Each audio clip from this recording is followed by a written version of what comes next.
Welcome back. My name is Kit. I'm Steve. And wow. This is Streaming Things. This time, it's the patron pick, baby. We're talking about Scott Pilgrim versus the World from 2010, directed by Edgar Wright, based on the popular comic books. Yeah. I didn't know if they pretentiously called them graphic novels or if I was okay to just say comic books. I think you can say comic books. We're all adults here. Come on. We all know what we're talking about. We all know what that means. Yeah. And we're delighted to discuss this film. Longtime favorite of both of ours is my understanding. Of course, we'll talk about our overall thoughts, our history with this film, and what it was like revisiting it this time. And then we'll go through a scene-by-scene, play-by-play reaction and recap right afterward. You can follow the show, support it rather, at patreon.com/streamingthings. And at a certain tier, you can make us watch movies just like this one. And that's a cool thing, a cool benefit. But even in lower tiers, you get other benefits like the ability to vote on monthly Patreon polls. Like this month's holiday poll, the victory is likely going to go to Gremlins, which actually I was surprised by. I'll say it. Were you really? I haven't said that before. When you sent me your nominations, I said, oh, you're playing dirty. Because anytime you pick like elder millennial Gen X movies, it's a lock with our audience. And I feel like that's a dirty move, right? But that's also your favorite era as well. Like you're kind of an 80s guy. So it's like you're just being true to yourself. I literally look up like Christmas movies and like and you happen to align with the listeners. That's all. I can't nominate the K-Stew holiday movie again like last year. So I had to Season. I can't nominate Happiest Season again. I wish you would. I guess I could, but I was going to nominate Eyes Wide Shut, but I just knew it wouldn't work. no. You said I think I did that last year. I laughed. But I was like, there's no way that would win. Yeah. It's a Christmas movie. I mean, yeah. One with a bunch of fucking. Same as Die Hard. It's also a less Christmas fucking. movie. Less fucking, but. It won last year. Die Hard did. They should have just called. They should have leaned into the Christmas nature of it and just called it Fuck Hard. Fuck Hard. Not Die Hard. I mean, Welcome Eyes to the Wide party, Shut. pal. Argyle's out in the limo, jerking off. Hell yeah. Anywho, Big Bear. we just remade a porn parody. Christmas classic.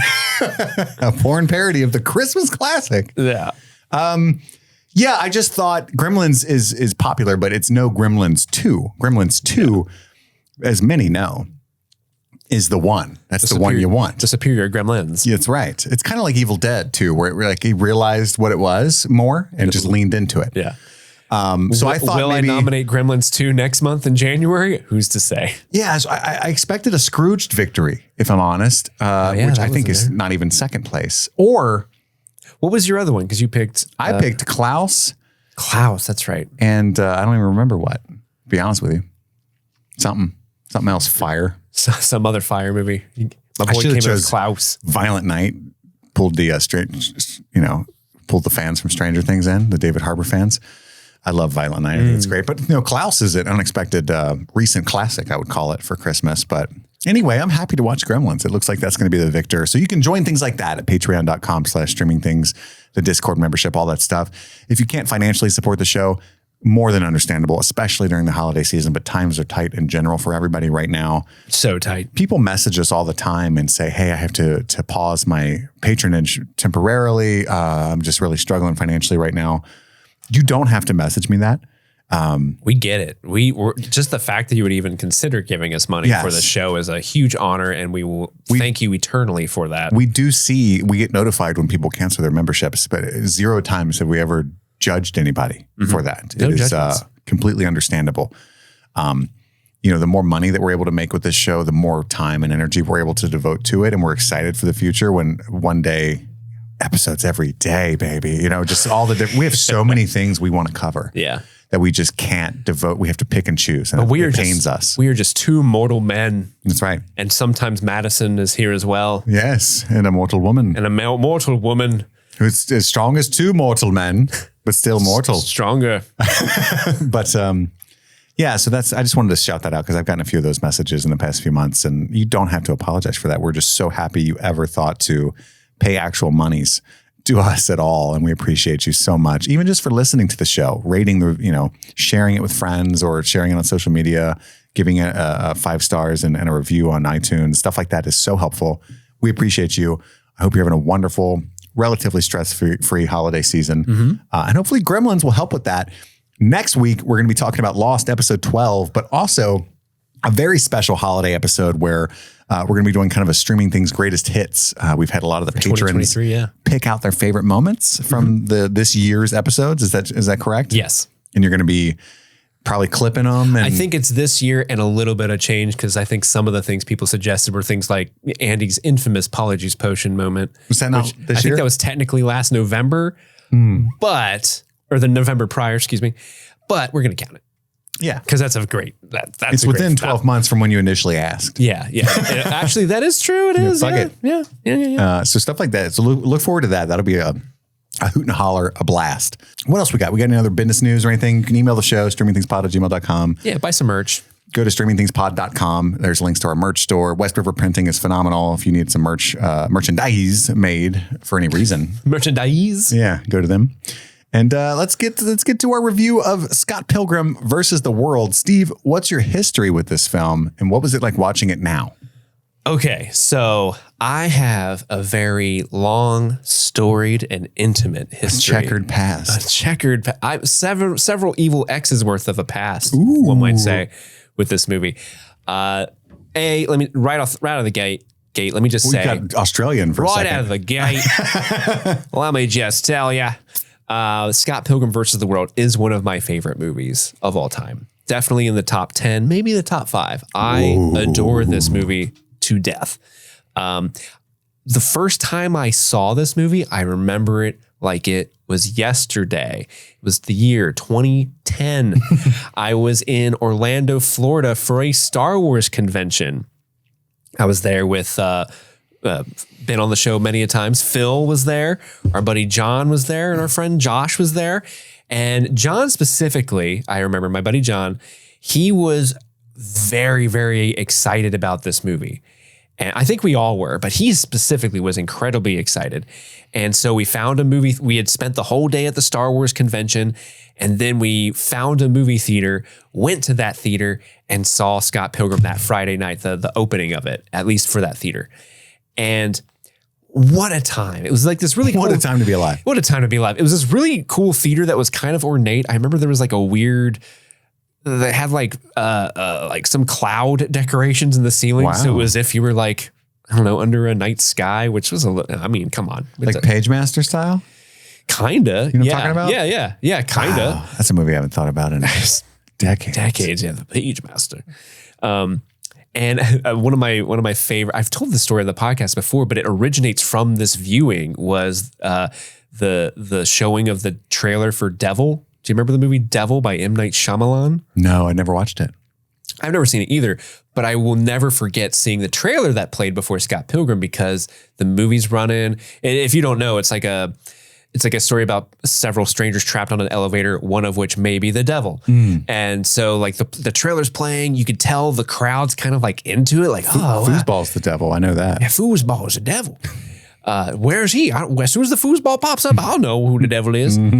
So everyone in the crowd super into it. And then the title card, From the Mind of M. Night Shyamalan. And the whole theater went, ugh. Already? In 2010? Yeah. It already turned on him? Honestly, one of the funniest things, because I didn't see that coming, but literally the whole theater collectively, like 10 or 12 people. This is probably like peak M. Night hatred, actually. Yeah, because it was like 10 years after The Sixth Sense, so. Yeah, and then around the time that The Last Airbender was coming out, stuff like that. So yeah, like it was just one of the funniest experiences. But long story short, we saw Scott Pilgrim versus the World. I instantly fell in love with this movie because this movie has it all, man. It's directed by Edgar Wright, one of the Streaming Things darlings, I would say, when it comes to directors. Yeah. It's got just a amazing jaw-dropping cast. And a lot of these people are like some of them were like starting to get popular in their career, but it's before they become like the mega stars they are today. Yeah. I think, back then, Michael Cera was the biggest name in this whole movie. Yeah, this was 4 years after Superbad, or 3 years after Superbad. But other than that, everybody else this is pre-Parks and Rec. This is pre-Captain America. So I think, right?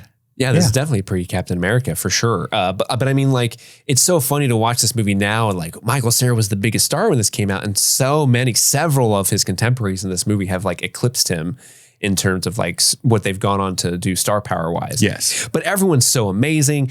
And this movie is bold in its art direction, its music, its characterization, its the sense of style, the directing. And there's all these bold choices that somehow come together and work so well. And this movie has a kineticism to it. It has a pace to it. It's funny, but also it's not shy about having a protagonist that kind of sucks. Super sucks. Super sucks, especially in the beginning. And I kind of like that about it because, and this is, and you know, I'm going long on why I like this movie so much, but I love it. As I was watching it last night, I actually watched it maybe 3 months ago because I showed Erica. She wanted to see what some of my favorite movies were, and I popped that on 3 months ago. But I'm watching it last night, and I had a realization that I've never had before because this movie is 13 years old now. Came out in 2010. As I was watching it, I was like, wow, I've never had a movie make me feel this way before. This is a movie that's making me feel young.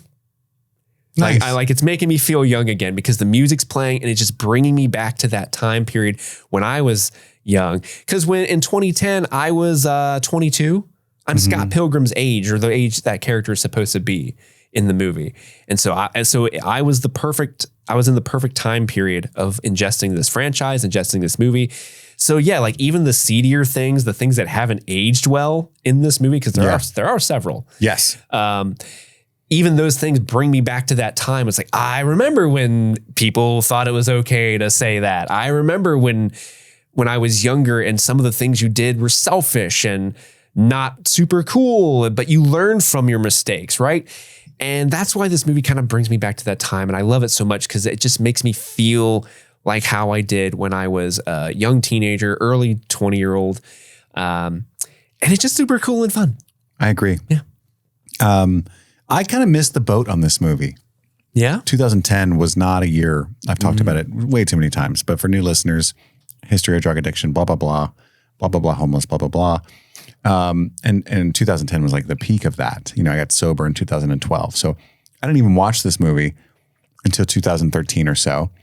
And I didn't know what to make of it because I think it's ahead of its time, you know? Yeah. And I also missed the boat on all of Edgar Wright pretty much. I'm ashamed to admit this because Shaun of the Dead is now one of my top 10 favorite movies of all time. Incredible movie. I think it's a perfect film, a ridiculously tight script, so clever, so funny, packed full of references and homages, but also references to itself. And it's so good. It's so layered. And I adore Edgar Wright. But when I watched Shaun of the Dead in high school, I was kind of an edgy teen. You know, I wanted a serious zombie movie. I didn't know. And everybody cool loved it. You know, they were going, Halloween costumes, all that stuff with Shaun of the Dead. All my cool friends got red on you. Yeah. I just didn't get it. I didn't hate it, but I was like, it was fun. Thought nothing of it. You know what I mean? Didn't even watch Hot Fuzz, I don't think, in high school. The tightest of scripts. Great movie. And didn't like World's End at all.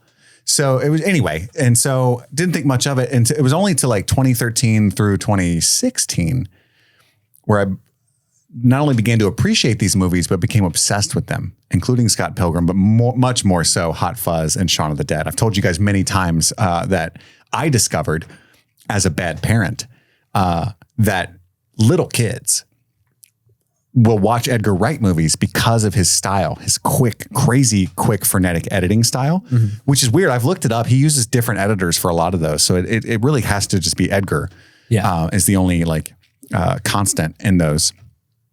And because of that, kids will not look away. Like they're easy. They're really hard to find something they'll pay attention to as far as a feature film. They love Edgar Wright. So I had my son Mason watching Shaun of the Dead and Hot Fuzz because he liked police and he liked zombies. And I was like, boy, do I got a fucking treat for you. And it's something that I can stand to watch twice a day as well. So I've seen Shaun of the Dead and Hot Fuzz dozens and dozens of times. And it never gets old. It truly doesn't ever get old. Those are great movies. Watching Scott Pilgrim last night, I liked it a little less than usual, while still loving it. Like it's an 8 out of 10 to me right now, but it was 5 stars for the last decade or whatever. You know what I mean? But like the societal context and how people have kind of weaponized the character of Scott Pilgrim and really failed to understand that he's not a good person it's not the movie's fault at all, but it does recolor in the same way that it does for like Fight Club, where like there's a huge mass of people that just really don't understand the satire. Yeah. And they like, I am Tyler. You know what I mean? Yeah. Yeah. Like, No, that's not a good, that's not no, what you're not. Don't do that. And so it can't help but kind of recontextualize the movie for me. And I can't just like love Fight Club as much as I really do because so many douches do, you know what I mean? And it just kind of, I felt that way watching Scott Pilgrim last night, where it's like, as a 35-year-old who once was a very, very selfish and cruel 22-year-old. And not that every 22-year-old is, but I definitely was. Mm-hmm. Maybe I probably was. I definitely was. Maybe I liked it more than I'm willing to admit. I just didn't like that about myself. I don't know, but I just didn't have the same experience I normally do. And it's so damn silly, you know? But I do want to say this music is my jam. Yes. I grew up on crunchy alt rock. That's why you guys make fun of me, because I don't know the Cyndi Lauper song and I don't know the Duran Duran song. I was too busy listening to Weezer and Stone Temple Pilots and Nirvana and Pearl Jam and just relentlessly obsessed with stuff like that. The Black Keys, Cage the Elephant, like even those neo alt rock resurgences, those are my favorite. Mm-hmm. And so when they play this funny quote unquote music, I'm the garbage man, I actually unironically fucking love that song. Amazing music because it's Beck. Like this is all Beck created. Like all of the Sex Bob-omb songs are created by Beck. So like, and like you can listen to the Beck's versions of him singing "I'll be your garbage man." You can hear his version of that song, and then around this time, and Edgar Wright is a famous music connoisseur, which just makes this a new level of fun for me. And also, I mean, I don't want us to go too far without mentioning that Scott Pilgrim versus the World, the movie, is based off a series of comic books by Brian Lee O'Malley. Mm-hmm. He wrote, and you read those as well. I read those when I was younger. Yeah, so I watched the movie first, went back and read the books, but there are 6 or 7 of them. The title Scott Pilgrim versus the World is the title of the second book. Oh, okay. They go Scott Pilgrim's Precious Little Life, Scott Pilgrim versus the World, Scott Pilgrim and the Infinite Sadness, which is an obvious Smashing Pumpkins reference. Yeah. Actually, I think at one point Scott's wearing a shirt that has S&P on it. A lot of people think it's just Scott Pilgrim, but it's actually a Smashing Pumpkins shirt. The fourth book is Scott Pilgrim Gets It Together, Scott Pilgrim versus the Universe, and then the last book is Scott Pilgrim's Finest Hour. And the interesting thing about this, a lot of the songs, the band T-shirts, Infinite the references, Sadness is one of the chapter names in the movie too. Did you catch that? Yeah, it is. Yeah, there's a ton of like Easter eggs and references to things that are in the books that are expanded upon in the books, but they don't necessarily have the time to do it in this movie. Yeah. The books in the movie are actually pretty similar up until you get to the fourth book. And then they kind of truncate a bunch of plot points like the Katayanagi twins and Roxanne. Mm-hmm. A lot of their storylines are really kind of compacted and together. Kim is actually one of my favorite characters in the book. She's such a good character, but a lot of her storyline is kind of taken out of the movie, unfortunately. Yeah. And it results in her just being this girl who's upset that Scott dumped her. And like, there's a lot of not misogyny, but like borderline, actual as well. But like, there's a lot of borderline stuff too, where it's just everybody in relation to Scott. So even though the movie tries to criticize Scott by the end, I don't think people can be blamed too heavily because it doesn't criticize him very openly. And there's just such a hand wavy. He even says like, so are we cool now? After he very lackadaisically apologizes for cheating on Knives and Ramona, right? So it's this hand wavy like, so we're cool now? And the movie does that, And so I think you can be forgiven for kind of thinking, it kind of sucks that they don't really make him reckon with that. Yeah, and that's the biggest difference, I think, between the books and the movie is actually, so when the movie was being made, the last book was being written, like wasn't finished yet. The book came out after the movie did. And there actually is this weird thing where the movie kind of influences the book in some certain scenes. But the biggest difference is, whereas like in the movie, Scott earned the power of love. Yeah. Scott earned the power of self-respect.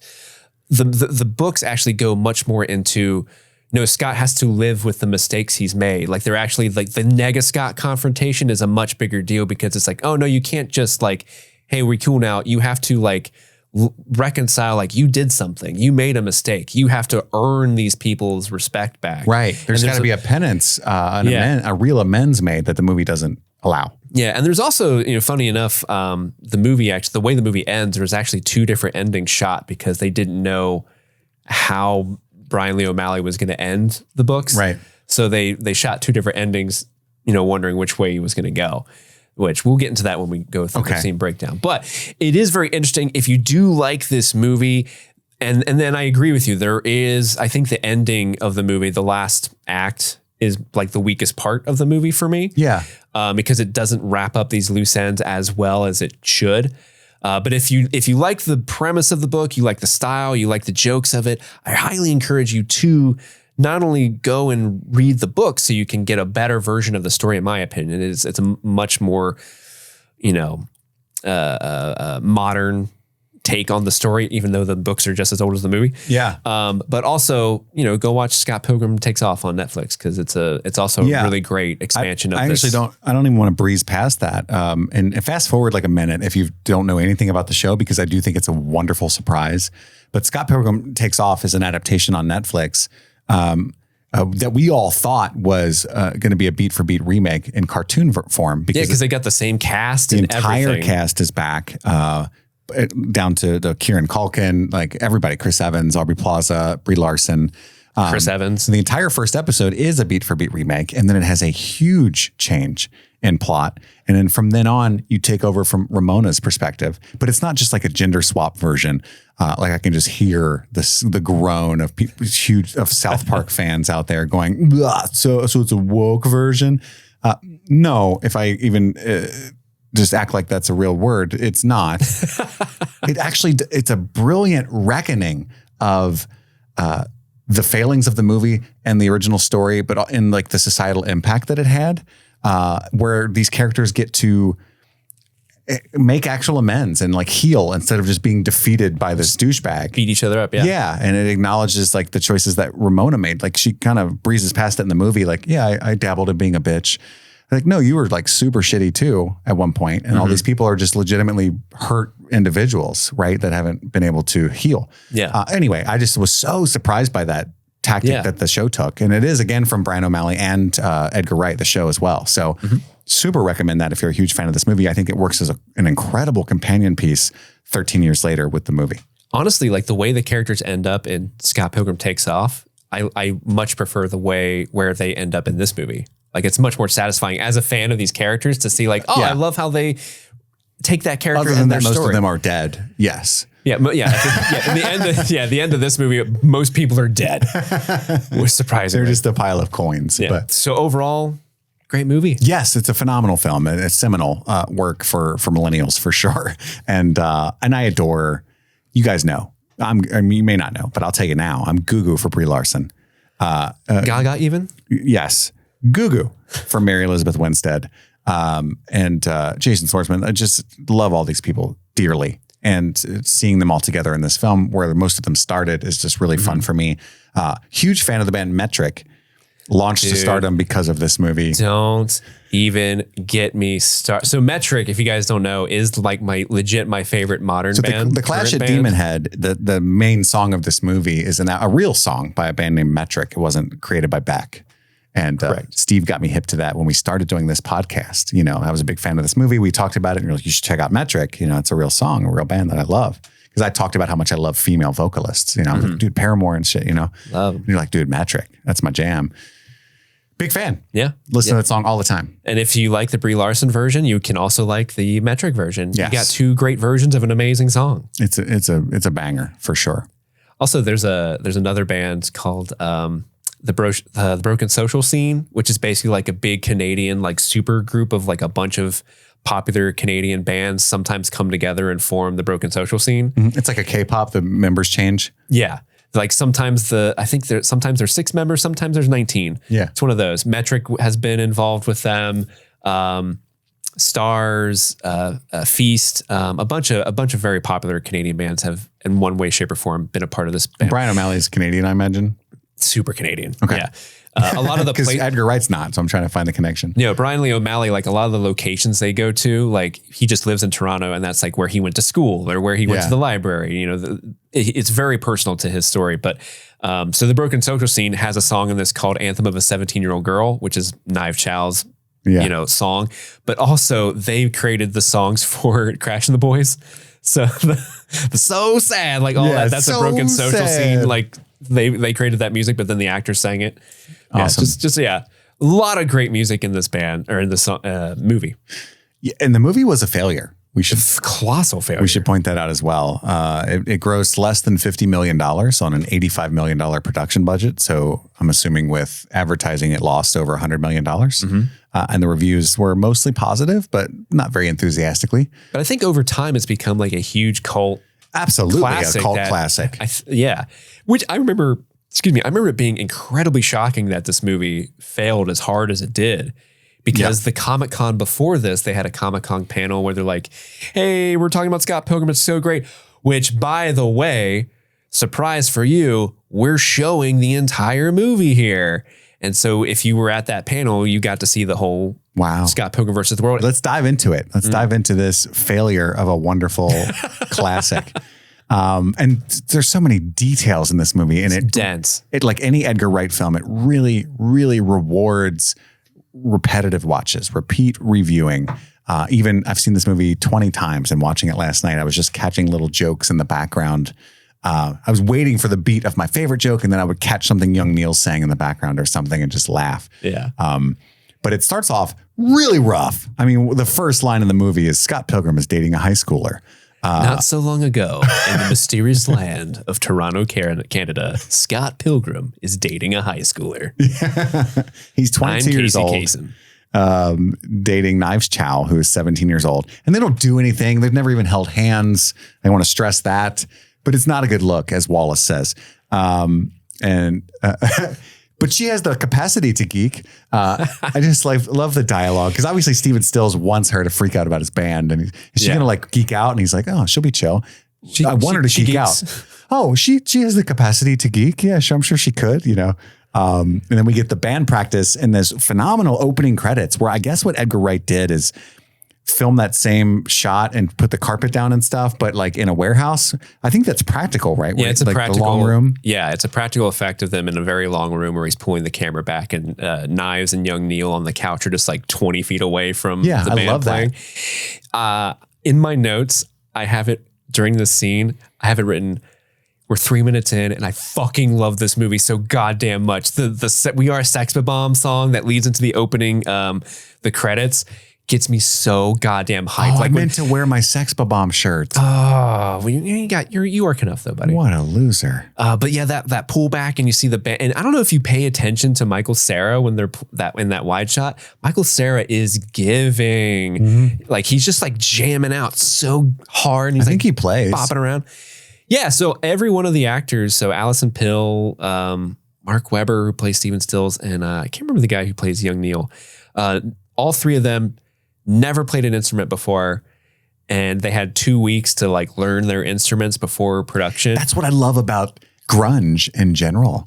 That's how the actual musicians were. Yeah. They weren't very good. In fact, they scoffed at people that were, you know what I mean? Like, oh, what am I going to solo? You fucking cock rock nerd. And that was like, so as like an untalented kid, you just learn a few power chords and scoff at real talented people. Right. And make your music, you know? But to your point, Michael Cera actually is a talented bassist. Yeah. And he had to, according to dumb it down. Yeah, because when he's battling Todd, it's just like he's doing a bunch of nothing. Like he's just playing two chords. Yeah. Not even chords. They're just like little notes on the E string. And then Todd's doing these complicated like solos and stuff. Really fun stuff though. But Knives is struck. She's never heard their band before. She's like obsessed with Sex Bomb at this point. And then, the next scene, Scott's super happy. He's talking about how Knives is great. And you can tell that young Neil actually really likes Knives. And Neil's whole character shtick is that he's dumb as shit. And Kim kind of hates Scott, right? So are you really happy or are you really evil? So it's not like the movie doesn't call attention to that Scott's a piece of shit. Wallace calls him out. His sister calls him out. And Kim repeatedly calls him out. Yeah. But I still don't feel like the movie really adequately makes him reckon with that, you know? Because at the end of this film, making amends is not about saying you're sorry. Sorry is bullshit. You say you're sorry all the time. It doesn't mean anything. Oh, I'm sorry. Right? That's just a way of wanting somebody to absolve you. Whereas an amends is actually like, what can I do actively to make this right? You have to take an action, right? So anyway, we'll get there. Fun little story, little factoid is in the movie, Scott's supposed to be 22. Yeah. Knives is 17. Stacy Pilgrim, his sister, is supposed to be 18. Correct. Michael Cera is actually 3 years younger than both Anna Kendrick and Ellen Wong. I just thought that was interesting. He's younger than Knives Chow. Yeah. Like the actual actors he's younger than both those women, which I thought was interesting. Haha. And this is pre-Pitch Perfect, I think. Oh, yeah. And definitely pre-Trolls. Definitely is this the pre-Trolls world that we live in right now? This is pre-Trolls. We cut to Wallace Wells, played by Kieran Culkin. Love him. Long before, this is like Igby Goes Down era. This is long before Succession or anybody really appreciated Kieran Culkin. All the stuff in his apartment belongs to Wallace except for the pile of Scott's clothes and the coat. I love that kind of tracking shot where it's like blunk, blunk, blunk in it, but it has that Xerox machine sound effect of the camera moving and labeling all of their stuff, and Scott like has nothing. Yeah. You're totally my bitch forever. Yeah, they sleep in the same bed. It's my gay friend Wallace, which he repeatedly refers to him as such. And he was recently a year ago was dumped by Envy Adams. We don't know much about her, but we know that he's been destroyed by that for the last year. She who shall not be named. That's right. This is a post-Harry Potter world. Yeah, we don't use the E word in this house. That's right. And it goes to him picking up knives at school. Yikes. And Wallace tells her, "You're too good for him. Run."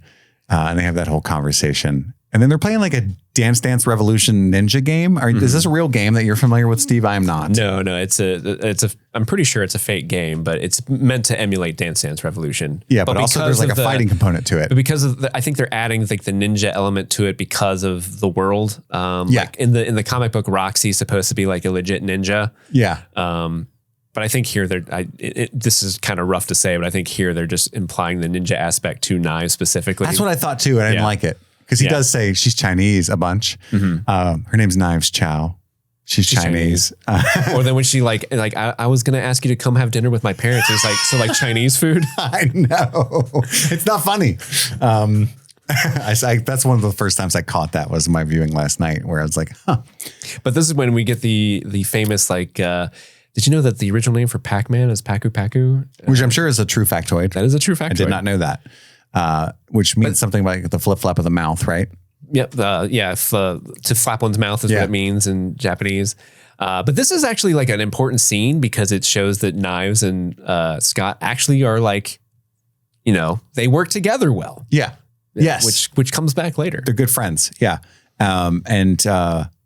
But he is still a dick because like you get the continue 10, 9, and he makes her pay for it. And he just like, you gonna throw the quarters in there? She's like, oh, sorry. Like she's trying to have an emotional moment, but also it's her money. Yeah. It was the implication there. And they go on like this all day date. And it reminds you of I know that he's not a kid, he's an adult, and that's part of the problematic nature of this. But also like, I remember being a kid and like, that was what you would do with your girlfriend, go to the thrift shop, go to the arcade, go get some pizza.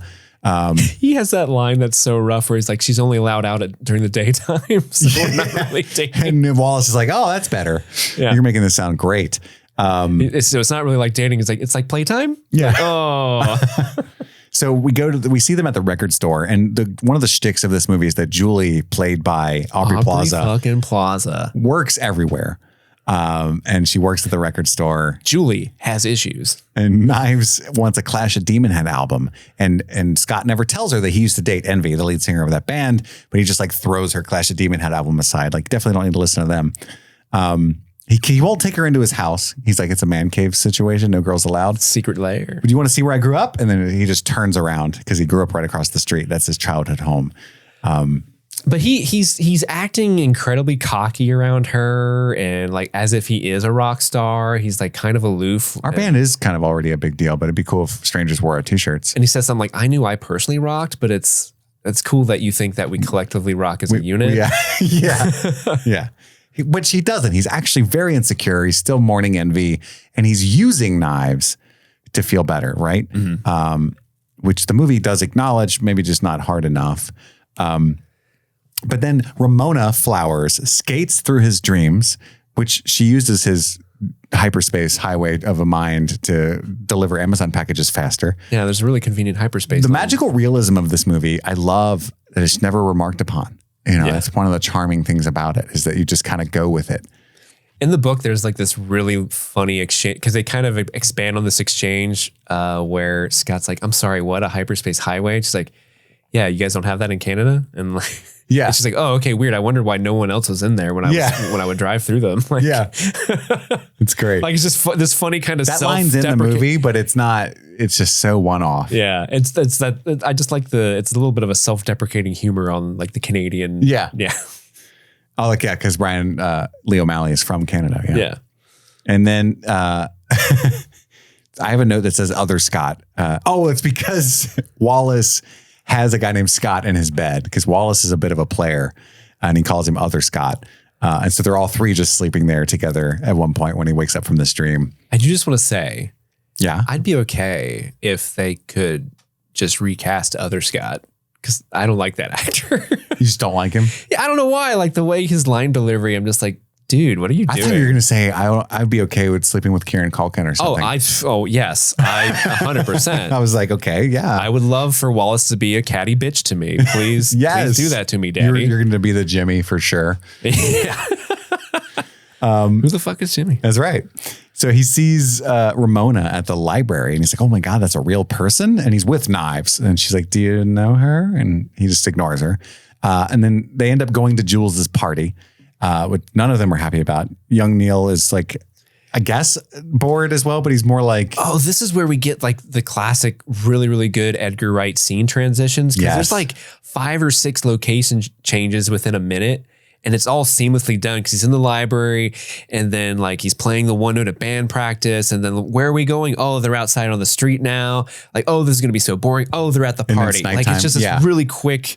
I'm so bored. I have to pee. And then young Neil's like, I have to pee. I'm so I'm going to go pee due to boredom. Yeah. But he's not drinking alcohol. He's drinking Coke Zero. And I'm like, is Scott actually Steve?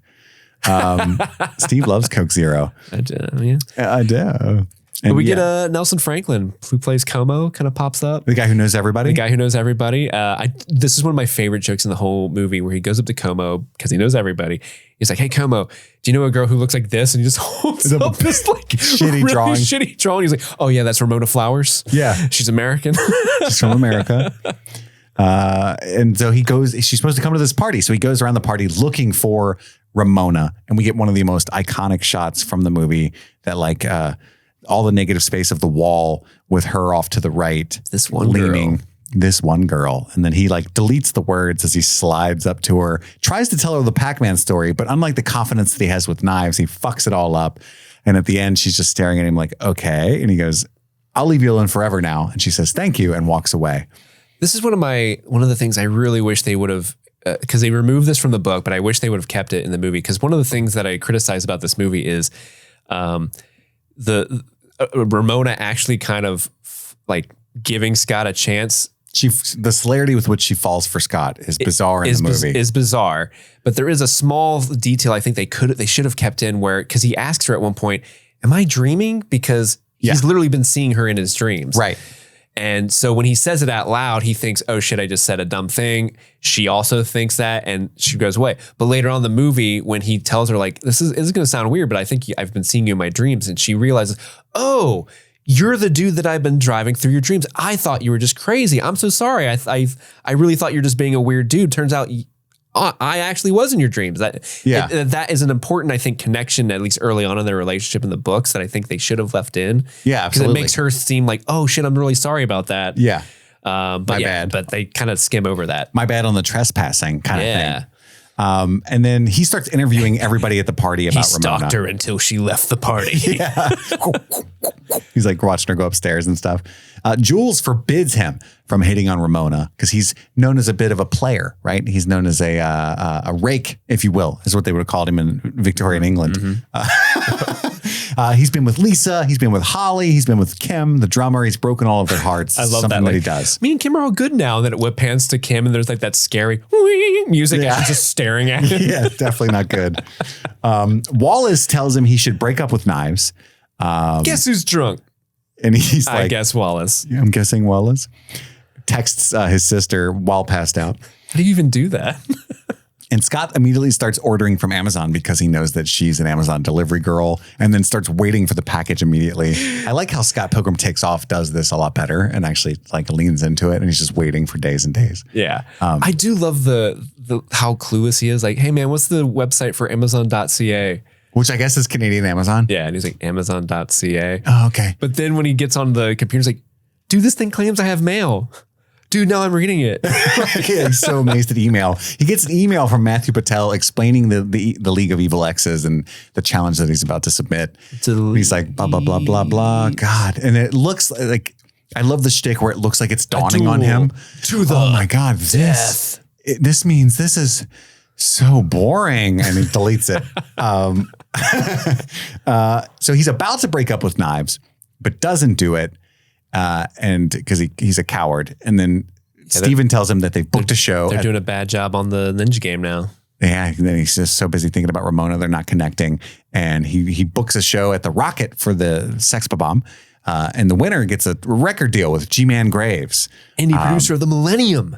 You'll have cool kids there too. One of the bands they're battling is Crash and the Boys. And you can hear young Neil in the background say, is that the band with Crash and those boys? I love young Neil. We get the P bar. Yeah. Quick piss, that one. This is a really subtly funny joke because, yeah, he goes in, he does the real quick P bar deletion, and then he like does the most half-ass hand wash. But I thought that was brutally honest. And yeah, I fucking loved it. I'm sorry, but in the way that he dries each hand, one on the hand towel and one on the bath towel, just like barely, like, yeah, you know, when you're a young man, that's about, if you do that at all. We've all done it once or twice today.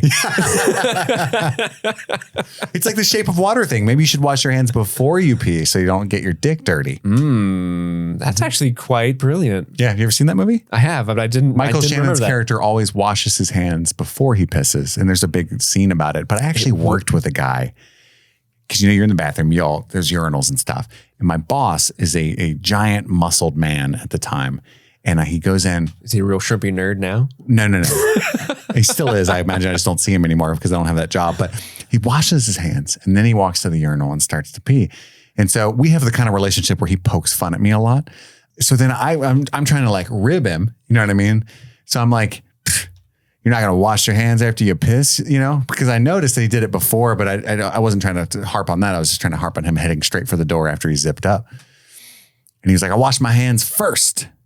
Is your dick dirty? Because mine's not. And I don't want to get my dick dirty with all the germs from the world.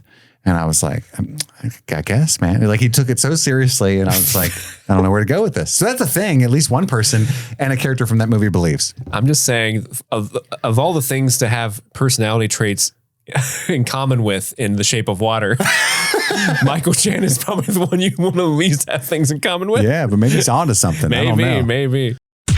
This episode is sponsored by BetterHelp. It's the holiday season, the season of gift giving. If you're like me, you've waited until late December to think about it, and now everything that you try to order on a website is not going to arrive until after Christmas. That's the opposite of the holiday spirit. That's stressful. We've got a gift that you can give yourself. You can get a subscription to BetterHelp and give yourself the gift of therapy. If you've never tried therapy before, it's a great way to get into it. You can fill out a questionnaire and get matched with a therapist. And if you don't like them or you're not meshing, it's easy to switch. You can just get another one. And it's all online, so you don't have to stress about the traffic and the driving and the location and all the logistical things that always help you talk yourself out of giving therapy a try. So I think you should do it. This holiday season, lower the stress a little bit. Give yourself the gift of mental wellness. So in the season of giving, give yourself what you need with BetterHelp. Visit BetterHelp.com/streamingthings today to get 10% off your first month. That's BetterHelp, HELP.com/streamingthings.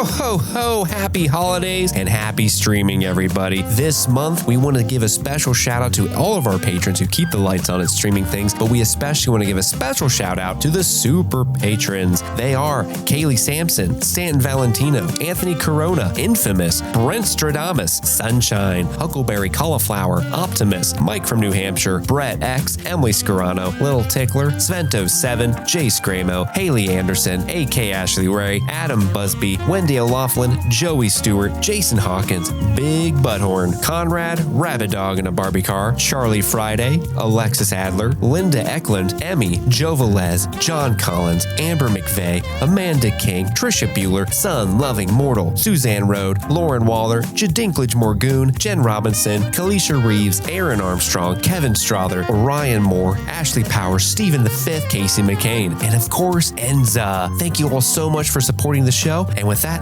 let's get back to it. But yeah, this is where things kind of heat up a bit and the plot starts to get going again. He waits. So he it's kind of this fun little bit where he walks out of the bathroom and he sees Ramona and she's skating up to his front door. And so he realizes how he's dreaming. So he wakes up and answers the door before she can even ring the doorbell. It's a great transition. It's so confusing, honestly. I think this movie demands rewatches because it's moving so fast. Yeah, he was peeing. He was at band practice, and now I guess he was sleeping because that's another dream with Ramona. You know what I mean? Mm-hmm. But it's great. She tells him, "Yeah, it's subspace highway in your head. You don't have those in Canada." Just kind of hand waves it off the fact that she can dream traverse. And he won't sign for the package because he wants a date with her, and she's clearly not interested, which is another problematic strike too from things that we've learned about ourselves as men. You know what I mean? Not to do. You can yada, yada, yada. It's a great movie. And then finally she's like, "If I agree to go out with you, will you sign this?" And he's like, "Yes." And then throws the package in the trash because whatever he ordered, he didn't actually want it. Took 33 takes for Michael Cera to throw that package behind his back and land it in the trash can. That is a practical shot. Wow. Yeah. Yeah. It's funny enough, though, the signature is digitally added in. Interesting. I do love the exchange where she's like, "We actually met before at that party." And she goes, "Were you the Pac-Man guy?" And he's like, "Oh, no, that was some other dick." That guy was, that was some other creep. I was the other guy. I was the other guy. That was some total ass. How about 8 p.m.? And then it's 8 p.m. They hang out. He shows up late because he thought she was too cool to show up on time, but she's there waiting for him. Nice little touch. Mm-hmm. She says something innocuous, where she just says something about a tongue, and he goes, "Tongue." Oh, yeah. She goes, "Act of God is a pretty good excuse for a lousy date." And he goes, "This is a date." And she goes, "Oh, did I say that? Slip of the tongue." Tongue. It's hey, funny. There's a thingy nearby. Yeah. And then they have tea at Ramona's because it's too cold. And they end up making out, right? There's that epic, incredible shot of her just listing off every type of tea she has. Yeah. And it's a really great scene. Did you make some of those up? You made some of those up, right? Apparently, she actually memorized every single one of those teas. And they both opted for sleepy time tea, which is a good kind of tea to have at the end. Sleepy time tea. And she kind of, she plots this out. She knew he was going to wonder where his blankie was and catch her in my blankie in her undies. "Sorry, I'm just cold." And then she just warms him up with her body. "But my body." What about our tea? I could not have tea. And I'll give Scott some credit here. He does handle this well. They get hot and heavy in their undies. And then she says, "I changed my mind, not having sex anymore." And he's like, "That's okay. This is nice. I think I needed this, whatever this was." It's a very mature way for to handle, the way you should handle someone retracting their consent. Mm-hmm. But she reserves the right to change her mind later, right? But don't worry, I'm not kicking you out. You can stay here. And they sleep together quite literally. They don't have sex. Hey, can this not be a one-night stand? Especially since I didn't get any. Which was a funny joke. That's the kind of joke I would make. And he's like, "I was kidding." And then he asked for her number. And girl number. Wow, girl number. And we get the 7 X's on there. I don't know about you, but when I actually got a girl's number, around that age, I had almost the exact same reaction every time. Wow, girl number. I don't think I ever did that again. It was always my friends, and I always just had their number already. Never had some real awkward date experiences, talking to strangers, hoping to score, all that stuff. Never did that. And then at the rocket, Knives, because that's where he invites her to. Like, come see us play tonight. Knives just jumps up and kisses him, which is strange because they'd never kissed before. Never even held hands. Knives is she's ready. She's going in there. She loves him. Stacy's there. Her boyfriend, is it Jimmy? Jimmy. Jimmy's there. I'm almost positive. Yeah. I love Wallace is there. I love the shot like after Knives comes in and kisses Scott. There's this like really fun like where everyone's like looking at each other. Yeah. You get like the anime like streak But lines. Ramona doesn't like really think anything of it. You know? Yeah, that could just be like, huh. Okay, weird. But he ends up seeing them talking on the balcony and he's, oh no. They had like the horror novel kind of shot like, oh no, this is a nightmare. And like the organ music's playing. We have to play now. We have to play loud. So he slaps Steven, who's always freaking out before every show. Fun little bit of costuming. Scott's wearing a Plum Tree t-shirt in the scene. Plum Tree is a band that had a song in 1998 called Scott Pilgrim. And that is where Brian Lee O'Malley got the name for this character. Brian Lee O'Malley's a music fan like Edgar. And actually that song, Scott Pilgrim, is in this movie. Nice. Nice. But Crash of the Boys, there's actually a girl drummer. So sad. This one's called So Sad. And I love Wallace. Like, it's not a race, guys. Yeah. This one's the guy on the balcony. It's called We Hate You, Please Die. One of my favorite jokes from the movie is in this scene. The sex bomb finally starts playing. They start rocking pretty hard. Honestly, I'm into it. Is this the Garbage Man thing? No, that was the practice one. No, Garbage Truck is the scene. I love that song. Knives faints because she's just such a big fan. Knives faints. It cuts to Neil. And there's a lyric, and I do this all the time, and this is why I laugh so hard because it is so embarrassing. I do it all, especially when my wife and I are jamming. Like, I always do this, because I was raised in a time where you bought a CD, you'd open the book, all the lyrics to the songs was in there, and you would literally just read them while you listened. Right nowadays, if I'm listening to Nicki Minaj or something like that, or Megan Thee Stallion, and I'm trying. And I'm trying to wop out or whatever. Wop out with your cock out. I apparently don't have a good ear for words. So I will sing completely wrong words, not only not remembering correctly, but just words that I think those are the words. Yeah. And my wife's like, she can just hear it clear. She's like, what the fuck is wrong with you? That's not what they're saying at all. So it happens to me all the time. But specifically this kind of thing will happen a lot in music because they go, oh my. And Neil sings, oh no. Yeah, oh no. And then like covers it up real quick and looks really dumb. Just like a really awkward. I fucking love that because it's like, oh, that's me. Ah. Yeah, that's such a relatable moment. Yeah, and it doesn't need to be there, but I love it so much. Wallace is trying to hit on Jimmy. He's been successfully. Hey, Jimmy. It looks like making Jimmy uncomfortable. Do they rock or do they suck? They haven't started playing yet. That was a trick, Jimmy. Or that was a test. You passed. And apparently he does this all the time because later when she catches him, she's like, Wallace again? He's always sleeping with her boyfriends. But Matthew Patel shows up, busts through the ceiling. Matthew Patel. He's the first evil ex-boyfriend. They battle. Scott didn't read the email, so he doesn't know what's going on, which further infuriates Patel. Are you a pirate? Yeah. Pirates are in right now. He throws fireballs. He has demon hipster chicks. Hell yeah. And so we find out that Ramona dated him in 7th grade. And he defeats Matthew Patel. Oh, sweet coins. And starts picking them up. Oh, it's not even enough for a bus. I'll give you the rest. Yeah, there's a bunch of fun stuff in this. The KO sound effect is actually from Sega's Virtua Fighter. Oh, really? Yeah, KO. And then, Matthew Patel is actually the only evil ex that Scott defeats single-handedly. Everyone else, he gets help from somebody, one of his friends, which is interesting. And it's weird that Patel's the first one because he's like got powers and stuff. Yeah, he's got mystical powers. That's like how the weakest one, but I guess he's the first. Like their relationship was the longest to go. Is that what it is? No, because she said they only dated for like 2 weeks or something. No, but like it was 7th grade. Oh, like furthest back. Yeah, in time. And I think that's how it goes. It's chronological. And like Gideon was their most recent boyfriend, so he's the leader. Yeah. Yeah. And also I love how when she's telling the backstory of like when they dated, they're using actual art from the comic. Like that's like that's what the comic looks like. Yeah. Okay. Like that I mean, that's not what the comic always looks like, because when she's telling the background in the comic, he draws it a little bit more high schoolery. So that's why it has that visual look, but that's a similar style. Yeah. Of it. But yeah, he beats Matthew Patel, who explodes into coins. Oh, sweet coins. And then bob-omb actually wins this round of the Battle of the Bands. Because Crash and the boys are dead.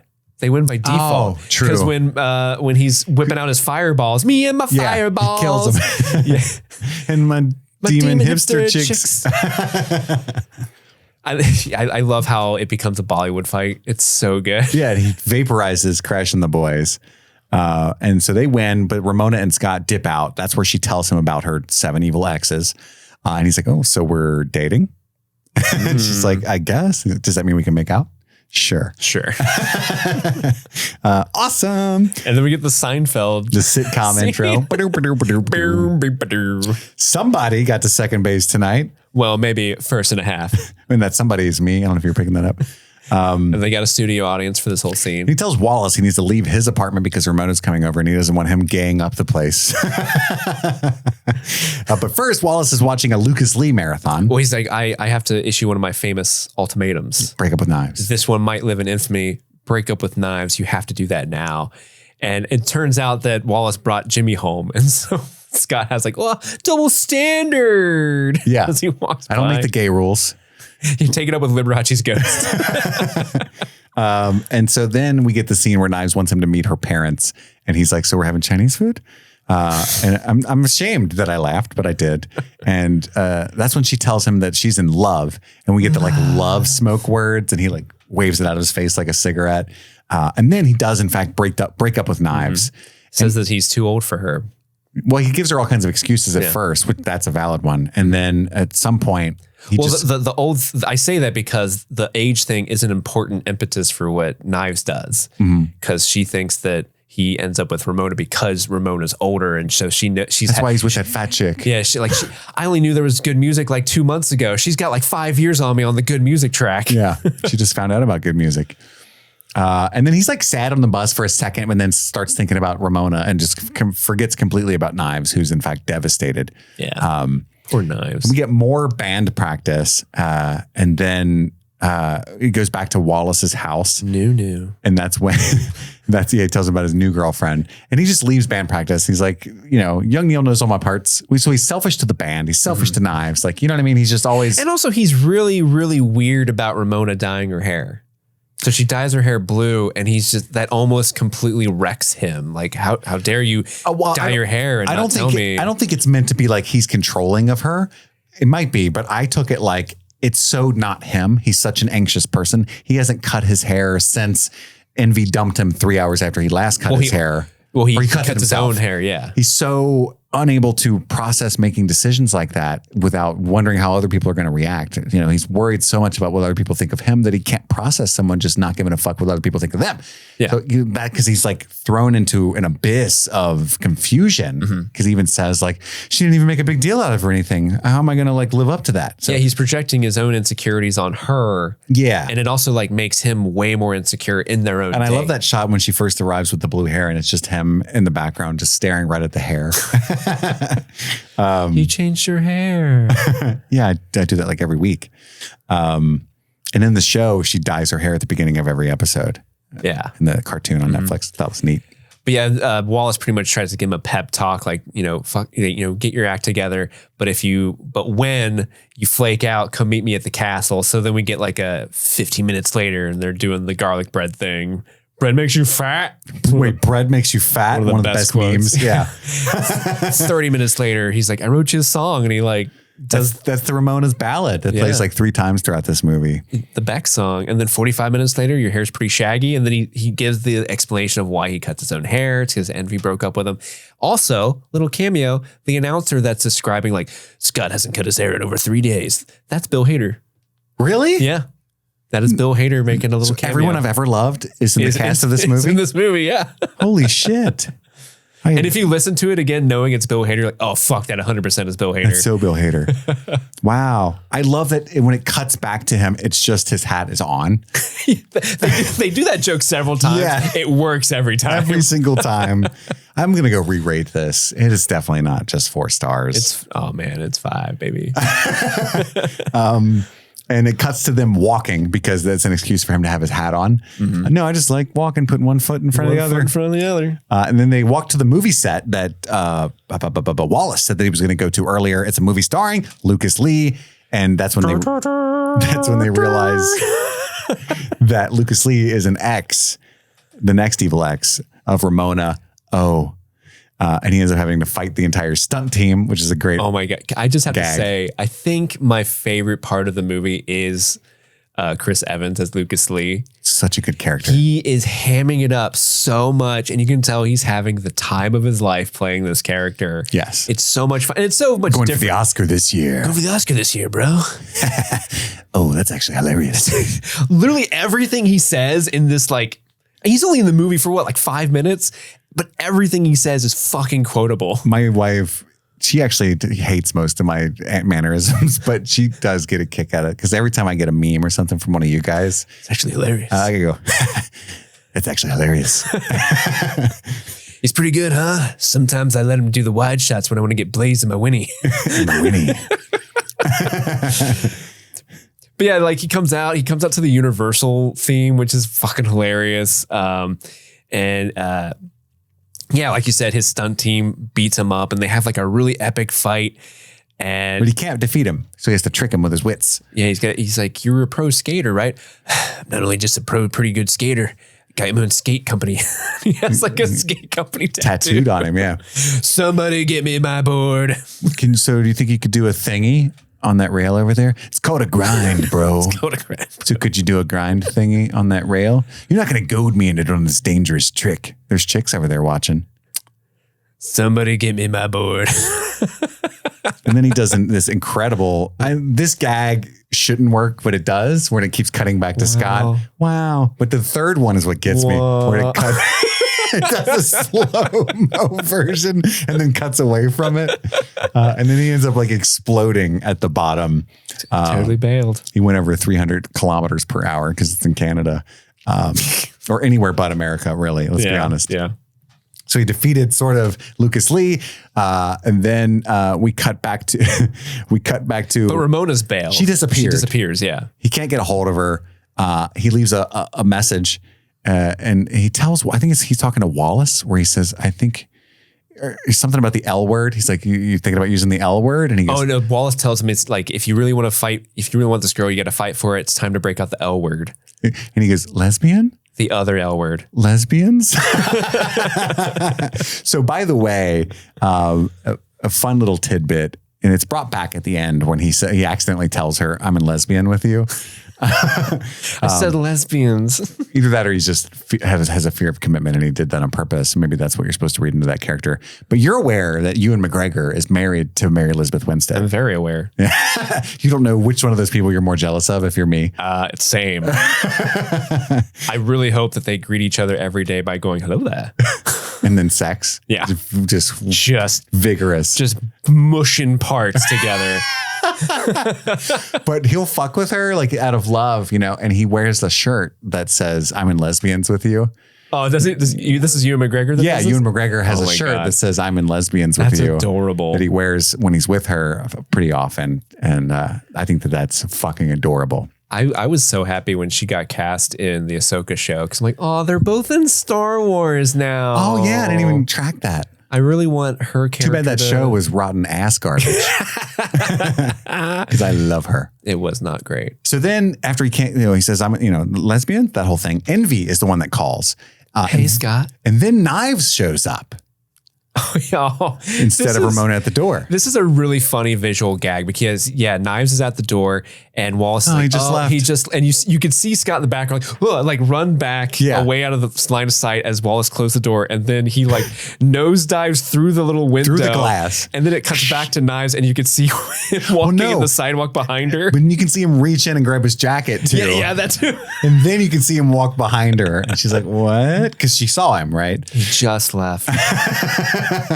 It's such a good gag. One of my favorite GIFs of all time. I got to use it in the group chat yesterday because when Madison said she wasn't going to make it to the Scott Pilgrim coverage. Oh, yeah. Like, yes, this is Madison. But yeah, Scott's seeing X's everywhere. He's so much more paranoid. X-Men patch, which is a gag I've never really put together before, I don't think. Because every time he sees the letter X, he's mad now. So there's a really charming scene in the book. It's on the first date with Ramona. She asks him what that patch is on his jacket. And he's like, well, one of us went to the Xavier School for Gifted Youngsters and one of us did not. It's just like one of the, like, I would make that joke if I was in that situation. That's you trying to get some play. This will work on the ladies. Have you seen 1990s animated X-Men? Mm-hmm.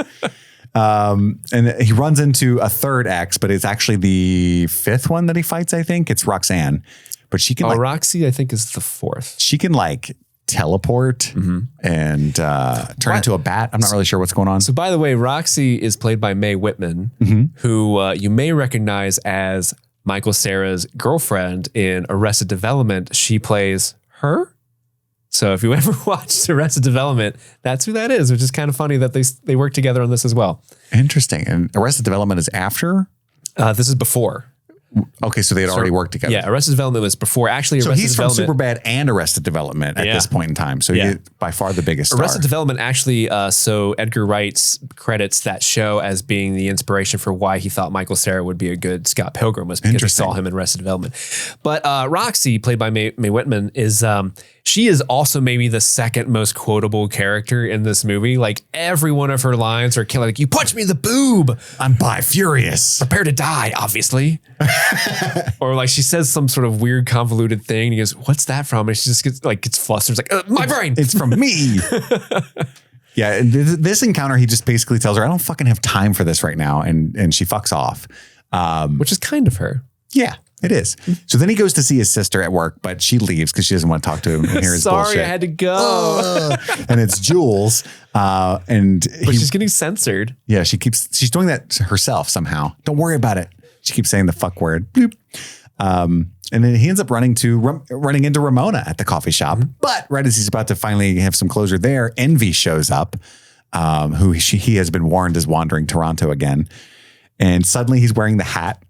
Again, this is when the hat gag pops back up because it's Envy, and he's like, This is played by Brie Larson, Envy Adams. Yes. Almost unrecognizable. Like, yes. If you had told me that, if no one told me that was Brie Larson, I would not have thought it was. So again, I didn't watch this movie on time because of my issues.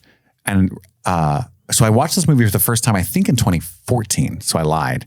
So like Room was out, Short Term 12 was already out. I knew this as incredible, amazing, phenomenal talent, Oscar-winning Brie Larson when watching this movie and was like, what? And Andy was like, oh yeah, keep watching. You know what I mean? Because then Jason Schwartzman shows up later and stuff. So he's like, this is a wild movie, dude. Check this out. You're going to love this. I think Andy showed it to me. Yeah. So anyway, Brie Larson as Envy shows up. He's suddenly wearing the hat. She's jealous of Ramona. She invites Sex Bob-omb to play with them she tells them to come visit them at the Lee's Palace. Steven's the one that books it without his permission.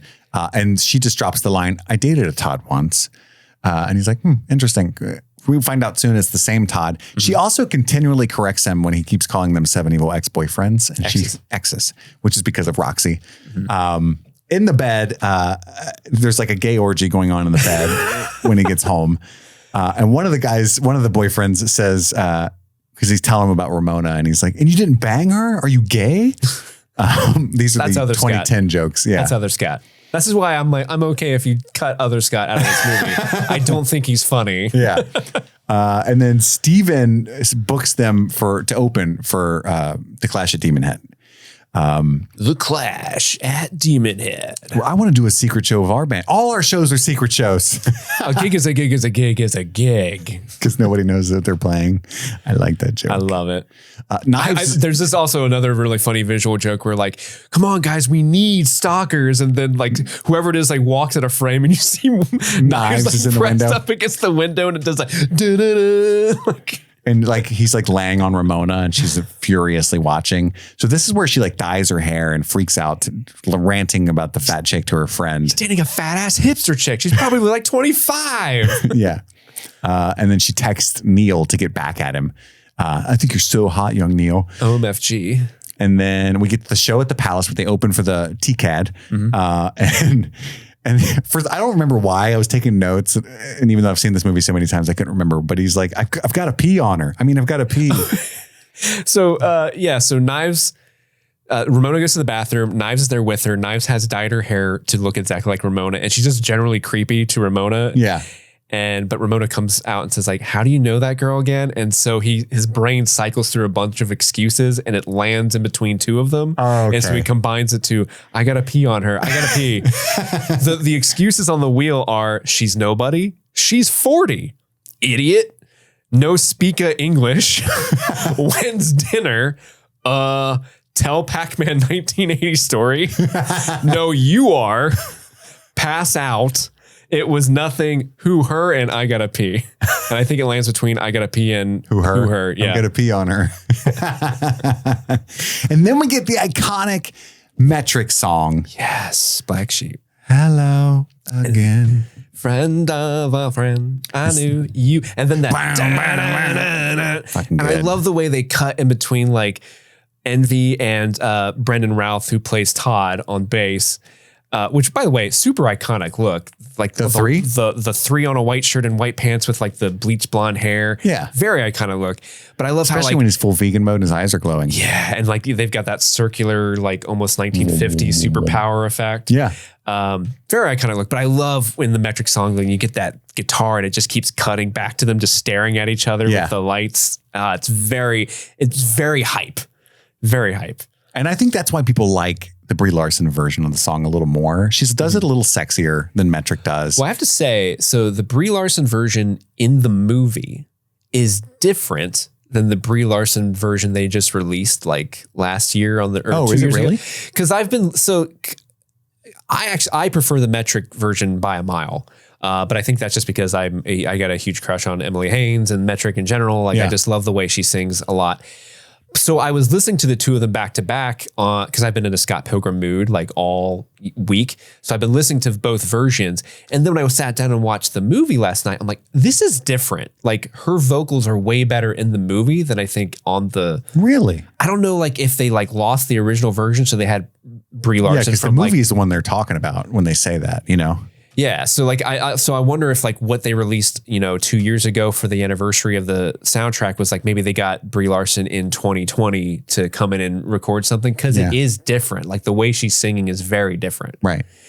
Which is confusing to me, but I'll always stand the Metric version cause I love. They're both fire. I'll tell you that. And they are both fire. And this is where he realized that Todd is the same Todd. They share the same Todd of hatred. And there's another hilarious dumb Neil joke where after the song everybody's happy about it and he tells Knives you should see them live. You should see them live. They're way better live. It was live.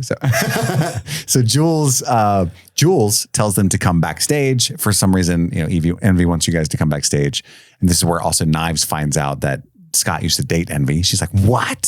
She got that weird face when she finds out. The little, I don't know what that's supposed to be. Todd fucking punches the highlights out of Knives. You punched the highlights out of her hair. Yeah. That's a good Neil. That's a good Neil impression. And we find out he has vegan powers. God. This is such a funny series of events because he punches the highlights out of Knives' hair and he's like, you're incorrigible. And he's like, I don't know the meaning of the word. And then the text pops up. He really doesn't. He really doesn't. It's funny as shit. And there's so much. And I feel like we made fun of vegans a lot more in 2010 than we do now. Oh yeah. You got to put that in context where the fact that he's vegan, they hated that about Todd. You know what I mean? Like they were so uppity about that. But it was a funny joke to where like just because he's vegan, he has these superpowers. Yeah. It's like basically he's just better than you. Like that was the general at the time kind of belief about people who were vegan in 2010. And we find out he punched a hole in the moon for Ramona back when they were dating. And if you ever see the moon in the movie, if they ever show the moon, it has a hole in it. Yeah. Yeah. And it's referenced in the show too. One of our listeners, Alexis, messaged me when I posted on Instagram that we were doing this movie this week. And she wrote, as a former vegan, I admit at times I did feel better than everyone. That part always has me cackling in this movie. It's accurate. How could you not? You know, you're being helpful. I also love that there's a joke about, oh, what did he go to Vegan Academy? And then they just kind of bring it back later, telling the story of when they actually dated. But then I dumped him when he went off to Vegan Academy.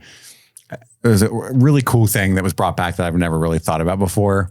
Then they fight. He keeps losing. There's the whole bit about the cleaning lady because Todd's dumb as shit. She dusts. Yeah, but I assume she'll have the weekend off. And then when she gets there Monday, it's like a whole thing. And then they have the base battle. We talked about that earlier. Scott loses that as well. And finally he tricks him because he has ESP. He can read Scott's mind. And he thinks about putting the soy milk in the cup he's drinking, puts half and half in Todd's cup, and tricks him into drinking dairy. The vegan police show up and remove his powers. Oh my God. It's Thomas Jane and Clifton Collins Jr. It's amazing. Vegan police, you're in violation of code number 827, imbibement of half and half. But it's his third strike because he also ate chicken parm. Chicken's not vegan. And before that, gelato. Milk and eggs, bitch. And then he's able to easily defeat Todd without his powers. He calls. There's a really funny bit where Steven asks, like, hey, I always wondered why does being vegan give you psychic powers? And Todd's like, 10%, you only use 10% of your brain. It's because the other 90% is filled with curds and whey. Easy. Makes perfect sense. Yeah. He calls Envy Natalie. And it was kind of almost a lightweight touching moment about her losing her way as Envy Adams. And then Scott's kind of a major dick to Ramona. Like he's starting to get worried that she's going to dump him and he's getting exhausted from fighting all these exes as well. And then right at the wrongest moment, the fourth ex, the girl from earlier, Roxy, shows up. It's so juvenile, but like I get it and I love it when he finds out it clicks that they've dated and Gets it. He looks at Ramona and goes, "You had a sexy face?" We are simple, dumb, idiot creatures. I got a kick out of back off has-been. Like there's has-been, there's a little bi-furious. Yeah. But She's great. I love the fight because Ramona actually does most of the fighting and she pulls out her fucking hammer. It's iconic. So cool. This is such a good fight scene. And Roxy's got the whip. It's probably the best choreographed fight, I think. Oh, in the for movie. sure. I agree. Yeah. And she ends up fighting for Scott by like holding his arms because he doesn't want to hit a girl. It's league rules. He has to defeat her with his own fists. Your BF is about to get effed in the B. And then her weakness is in the back of her knees. So Scott kind of pokes her in the back of the knee and she bursts into coingasm. Yeah, she dies from an orgasm. You'll never do this to her. That's her last curse is you'll never make her come. And then he orders 2 gin and tonics. Both are for him because he's just stressed out. He's a super dick to her. He says a really mean thing where he's like, is there anyone at this party you haven't slept with? And he says, she says, you're just another evil ex waiting to happen. Ooh. Gives him the list. And there's only the Katayanagi twins and Gideon left on the list. And then when he gets to the next Battle of the Bands show, there's a fun little costume design again is in this scene, he's wearing a Fantastic Four logo shirt. Next to the 4, there's a little barely visible half next to it. And in the DVD commentary, Edgar was saying they put that shirt in there because at this point in the story, Scott's very close to being an evil ex. So he's like, because Roxy was 4, Katayanagi twins are 5 and 6. So Scott in this moment is evil ex 4.5. Oh, interesting. It's just a fun little costume design Wouldn't he choice. Be 8.5 though, really? Well, yeah, but in the story there. Or 7.5? But contextually in the story. I get it. Yeah. Nice touch. That poster needs more exclamation marks. Isn't he wearing the guitar head though? At the Battle of the Bands, yeah. Yeah. But I think somehow in between. That's like the logo of the movie now. He's wearing like the Rock Band bassist logo. When you play the game Rock Band, that's the logo for the bass. And she's there with Gideon and just can't resist him when I'm around him. But we find out that he literally controls her mind, right? With his powers. And then he decides the bands are fighting at the same time. So it's I forget what they call it. Amp versus amp. Yeah, amp versus amp. We are Sex Bob-omb, and we're here to make you sad and think about death and stuff. And there's like Threshold. Such a good song. There's like a sound kaiju fight that their band eventually wins. It's like King Ghidorah versus King Kong, basically. Yeah. And he wins. The Kong wins, and he gets one up. He gets an extra life, goes after Ramona, runs into Knives, just leaves her there. Doesn't even say anything. I know, it's so sad because they're playing that anthem for a 17-year-old girl song. And like, that's a sad song in general. So like, just seeing poor Knives. I love Knives Chow. She's a great character. Such I looked up character. what Ellen Wong did after this. Nothing that I've really seen, which is disappointing. Because she's so delightful. Yeah, she's fun. And he tells Ramona, "I'm in lesbians with you." And I really mean it. And she tells him that they have to break up. And but in that moment, G-Man, Gideon, reveals himself, gives him a record deal. Scott's like, "No way I can sign that." They would just kick him out of the band and replace him with Neil and sign it.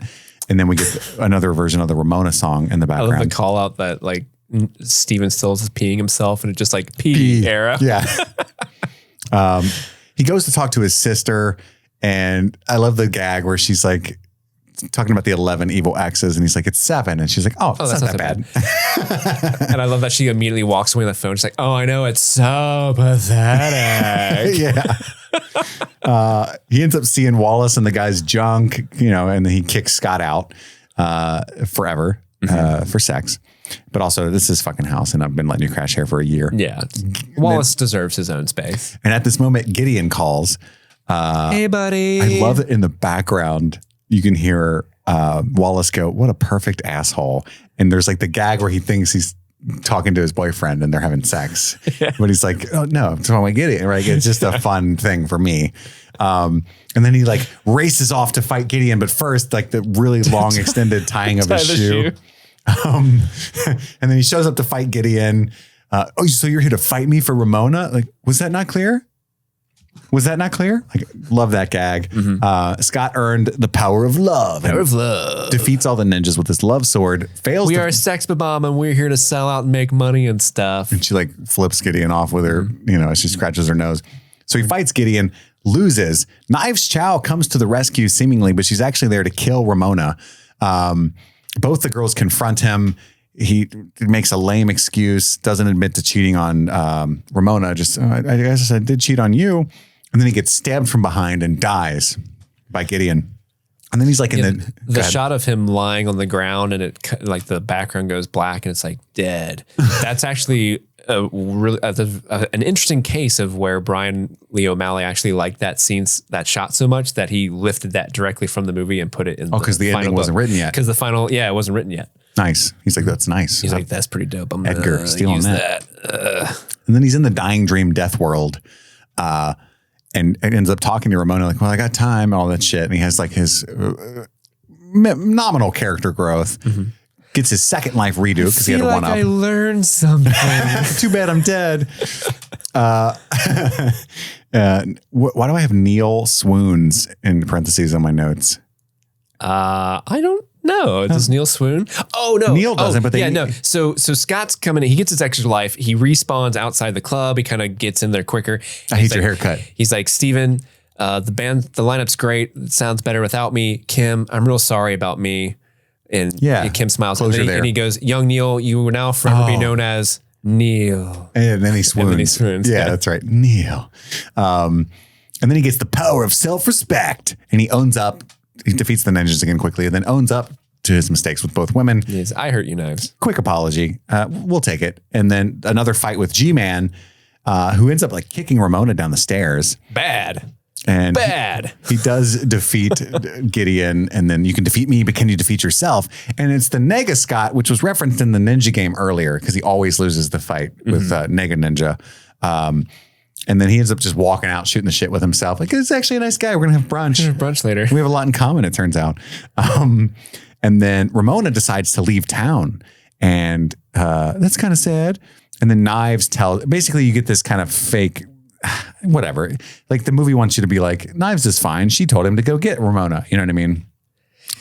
So this is the alternate ending where they wrote that, again, they weren't sure how the book was going to end. So they wrote an ending where Scott ends up with Knives. and they wrote an ending where Scott ends up with Ramona, and obviously they stuck with the one with Ramona. But I think this is the biggest problem with the movie, because the movie kind of leaves all these subtle little examples that would make it pseudo believable that he would go back with knives. Like, you don't deserve her. I think Ramona tells Scott in the dream, like, maybe I wasn't the one you should have been fighting for. They defeat Gideon by working together with their the ninja game that they were playing. Yeah. But because they do that, they leave this door open for him to get back together with knives. I don't think they do enough to make it believable or feel necessarily correct that he's ending up with either of them. Agreed. And it's all because of his character growth is so minimal. You know what I mean? I actually kind of like the ending where she realizes maybe I didn't need to stop dating people and just kind of figure my own shit out. Mm-hmm. And you need to do that too, kind of thing, But I also, from a movie perspective, it's like, it's fine and satisfying that they go off together, And again, she's a literal manic pixie dream girl. I think that term was coined from kind of a misogynistic character perspective back in the movie Elizabethtown. I forget the critic that named it, but it's a whole thing now.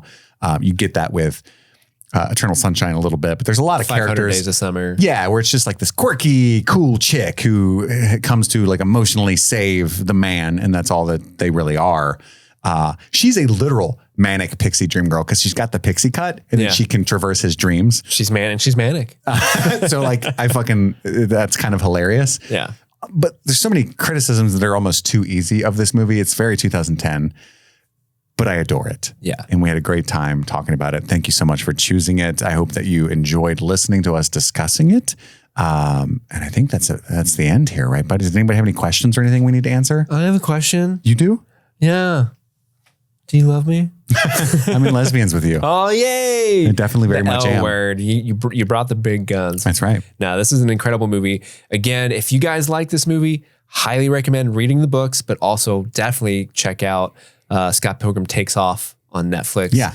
Because I think it solves any issues you might have about the movie, honestly. Oh, completely. And it's a lot of fun. Like there's so many, like this movie has so many, it's dense with movie, video game, and band Easter eggs and jokes that, I mean, there are a bunch of band jokes in here that I probably are going over my head. I'm sure there's a bunch of video game references that are going over people's heads. Yeah, because Edgar Wright's film and music knowledge are just off the charts. Off the charts. And so if you like that aspect of it, Scott Pilgrim Takes Off is just as dense, and I think a little bit even more kind of like leans into the video game and anime specifically love that this franchise has. Yes, absolutely. Check those out. Yes. If you want to make us watch movies like they did, you can go to patreon.com/streamingthings. This was a Little Tickler, by the way, that suggests this movie. I don't know if we said that at the top. I don't think we called out Little Tickler. Little Tickler what nominated Scott Pilgrim versus the World. Again, next week, we're taking a break. We're doing the holiday episode instead of a patron pick. But the week after, we're talking about The Other Sister. So get on that train. And I hope you're having a great holiday season. And if you're not, this too shall pass. We love you very much. Thank you for supporting the show. That's all the time we have for right now. We've got to go return some videotapes. My name is Kit. And it's your boy, Steve. And this is Streaming Things. Happy streaming.